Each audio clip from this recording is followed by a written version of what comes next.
여러분 안녕하세요. 거북이십니다. 오늘은 제가 여러분들에게 질문을 받은 것 중에 하나가 거북이씨님은 이렇게 본업이 있고 바쁘신데도 어떻게 물생활을 유지를 하고 있을까요? 라는 질문이에요. 우선 우리 거북이 친구들이나 아니면은 여기 뭐 아래에 있는 우리 새우 친구들이나 이렇게 새우들이 지금 밥을 먹고 있죠. 다 새우 친구들도 있고요. 그 다음에 이렇게 보시면은 위에 구피들이 이렇게 있습니다. 저는 이렇게 총 지금 뭐 어항을 뭐 작게는 그냥 이렇게 한 4가지 정도를 이렇게 운영을 하고 고양이를 2마리를 키우고 있어요. 물론 제 시간을 쪼개서 얘네를 키우긴 해요. 그러면서도 물론 장단점이 존재를 할 거예요. 물생활을 함으로써 우선 본업을 하면서 이제 물생활을 저도 하는 사람으로서 저도 정말 바쁜 시간을 쪼개가지고 정말 바쁘게 이렇게 하루하루를 지내고 있고요. 제 일이 많은데도 불구하고 얘네를 케어할 수 있는 거는 첫 번째로는 우리 물생활을 하면서 이 친구들을 보면서 좀 마음을 좀 차분하게 가져가는 건 있습니다. 얘네들을 이제 키우면서 제가 물생활을 아주 작은 공간에서도 이렇게 키우잖아요. 그러면은 뭐 수초도 있을 거고, 그 다음에 뭐 여기다가 유목도 넣고, 그 다음에 뭐 이런 작은 요소들을 제가 하나하나씩 다 이렇게 꾸며가는 거거든요. 그냥 작은 수초에서부터 시작해서 뭔가가 형성이 된 것처럼 자연스럽게 이렇게 형성을 시키는 데까지 시간은 꽤 걸려요. 사실 하나하나 다 유목에다가 이런 활착들이 되는 데까지가 시간이 꽤나 걸린단 말이에요. 그런데 저도 이제 바쁘다 보니까 뭐 물론 생물을 키우는데 당연히 얘네한테 모든 시간들을 다 투자하면은 정말 좋거든요. 근데 그렇지 못해요. 사실 현실적으로 직장을 다녀온 후에 잠깐 시간을 내서 얘네들을 또 체크를 해야 되고, 그리고 또 지금 보이는 것처럼 새끼들이 또 태어나고, 그리고 아픈 애가 있는지 없는지 이렇게 체크를 해야 되고, 아픈 애가 있으면 바로바로 빼서 약욕을 하든지 아니면은 뭔가 해결을 해야 되는 거죠. 여러분들이 보셨을 때 장점이라는 거는 미관상에서 괜찮네, 한번 나도 해볼까 라고 하실 수 있는데 굉장히 책임감은 있어야 돼요. 물생활 하면서 책임감은 분명히 필요합니다. 대부분이 다 키우시는 데 있어서 뭐 여러가지 이유들이 있겠지만, 첫 번째는 귀여워서 우리 거북이를 데리고 오는 경우가 있고요. 그 다음에 두 번째로는 물생활 그냥 취미생활로 한번 해보고 싶어서 데리고 오는 경우가 있어요. 여러가지 뭔가를 키운다는 거에 대한 책임감, 이게 오래가는 친구들도 있을지언정 오래 못가는 친구들이 대부분이란 말이에요. 저도 이제 제가 이제 어린 시절부터 키웠기 때문에 그런 거를 느꼈는데, 그래서 뭔가를 키우고 싶다 하면은 한번 고민을 진짜 깊게 해보셔야 돼요. 내가 정말로 얘네를 키울 수 있을까? 얘네를 계속해서 데리고 있을 수 있을까? 정말로 오랜 시간 동안 같이 함께 있어야 될 그런 친구들이거든요. 그런데 여러분들이 혹여나 정말 뭐 시간이 없다, 지금은 시간이 있을 수 있는데 나중에 시간이 없을 수 있단 말이에요. 그래서 저는 그런 부분들을 조금 걱정을 해요.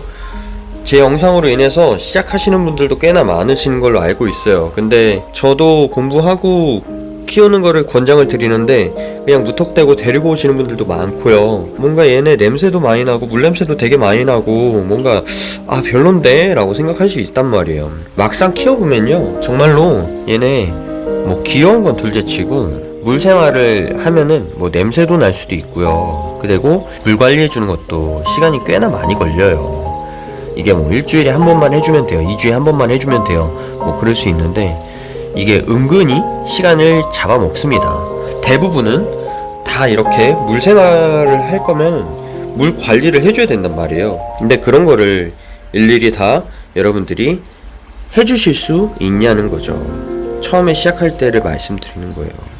이게 장점으로는 물론 뭐 안정감을 취할 수도 있고, 그 다음에 뭐 힐링을 할 수도 있어요. 이 친구들을 보면서 얘네들을 케어하는 거에 대한 책임감도 분명히 있을 거고요. 그런데 거기에 따른 단점들은 발생이 돼요. 부모님의 반대가 심할 수도 있고요. 그리고 뭐 냄새가 심할 수도 있고요. 바빠져서 뭐 얘네들을 관리를 할 수가 없을 뭐 그런 상황들이 올 수도 있어요. 그럴 때는 어떻게 할 거냐고요. 이 친구들 다 분양을 받았는데 다 데리고 갈 수 있으면은 그때 키우시는 게 좋아요. 여러 가지 상황들이 만약에 발생이 될 것 같다 하시면은 그냥 저는 조금 시간이 지난 후에 여러 가지를 좀 고민을 해보시고 상황을 좀 보시고 그리고 나서 얘네들을 데리고 오시는 거를 권장을 드리고 시간도 많이 투자를 해야 되고 그 다음에 돈도 분명히 많이 들고요. 와 이것도 뭐 기포기도 사야 되고 뭐도 사야 되고 뭐도 사야 되고 뭐도 사야 되고 막 이것저것 구비하다 보면은 뭐 몇십만 원이 깨질 수도 있고요. 뭐 100만 원 단위로 깨질 수도 있는 거예요. 이게 돈이 한도 끝도 없이 만약에 내가 물생활 이제 시작하셨잖아요. 그러면은 많은 욕심들이 생겨납니다. 간단하게 아주 심플하게 그냥 뭐 돌 넣고 유목 넣고 그 다음에 뭐 그냥 덩그러니 육지 하나 넣고 생물 넣고 이렇게 끝나는 게 아니라 예쁘게 꾸며주고 싶은 나머지 뭐 바닥도 까시고 수초도 막 넣으시고 막 이것저것 꾸며준단 말이에요. 그러다 보면은 이게 기하급수적으로 욕심이 나다 보니까 예쁘게 꾸며주고 싶은 마음에 여러 가지 아이템들을 막 넣게 돼요. 내가 키운다고 100% 자신 있다고 해도 시간이 분명히 부족할 수도 있고 봐줘야 되는데 그렇지 못하는 경우도 많고요. 이 친구들을 내가 이제 데리고 왔을 때 잘 키울 수 있을까?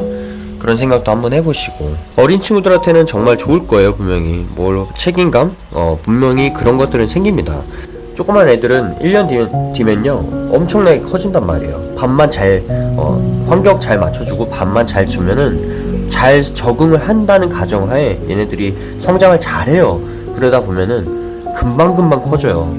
그러면은 수조도 분명히 말씀드리지만 맞춰줘야 되는 것도 있고요. 거기에 수조에 따른 여러분들이 뭐 집안에 어디 실내 공간에 어딘가에 둬야 되는데 그런 것도 고민을 하셔야 되고 여러분들이 바빴을 때 누군가 그거를 대체를 해줘야 되는데 그 대체할 분이 계신지도 확인을 해야 되는 거고요. 그래서 이런 부분들이 굉장히 현실적인 거죠.